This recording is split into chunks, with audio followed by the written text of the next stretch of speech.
শীতের কালে সন্ধ্যা দ্রুত নামে, চারদিকে কুয়াশার চাদরে ঢেকে যায় সবকিছু। এই সময়টা যেন প্রকৃতির ভয়ঙ্কর রহস্যময়তার এক উন্মুক্ত মঞ্চ। গ্রামের এক কোণে ছোট্ট বটগাছ ঘেরা একটি পুরনো বাড়ি ছিল, যাকে সবাই ভূতের বাড়ি নামে চিনত। শীতে সেই বাড়ি নিয়ে গল্পের পর গল্প ছড়িয়ে পড়ত। একবার গ্রামের কয়েকজন কিশোর সিদ্ধান্ত নিল শীতের রাতে ভূতের বাড়ি ঘুরে আসবে।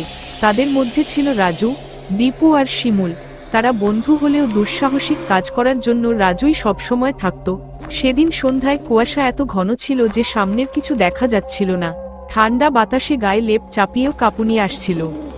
তারা দুই বন্ধু মশাল জ্বালিয়ে গায়ে মোটা চাদর জড়িয়ে বের হলো। গ্রামের সবাই তাদের এই সিদ্ধান্তে বিরোধিতা করলেও তারা পাত্তা দিল না। ভূতের বাড়ি পৌঁছানোর আগে মেঠোপথে চিবাস কাপা কাপা গলায় বলল, তোমরা কি সত্যিই ভাবছো ভূতের বাড়িতে গিয়ে আমরা নিরাপদ থাকবো? রাজু হেসে বলল, ভূত বলে কিছু নেই, এসব শুধুই গল্প।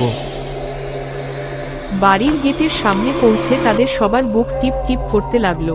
জায়গাটা সম্পূর্ণ নির্জন, শুধু মাঝে মাঝে দূরে শেয়ালের ডাক শোনা যাচ্ছিল। তারা একে অপরের হাত শক্ত করে ধরল। বাড়ির মূল দরজাটি আধখোলা ছিল। দরজার কপাটগুলো এত পুরনো যে হাওয়ার গলায় কর্কশ আওয়াজ উঠছিল। ভেতরে পা রাখতেই ঠান্ডা বাতাসের ঝাপটা এসে তাদের মুখে লাগলো। ঘরের ভেতর অন্ধকার, শুধু জানালার ফাঁক দিয়ে চাঁদের ম্লান আলো এসে পড়ছিল।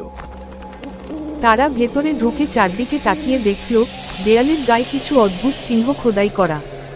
দীপু ভয়ে সরে দাঁড়ালো। হঠাৎ করেই একটা কুকুরের হুক্কা হওয়া ডাক তাদের পেছনে থেকে শোনা গেল। ভয়ে শিমুল মশাল ফেলে দিল।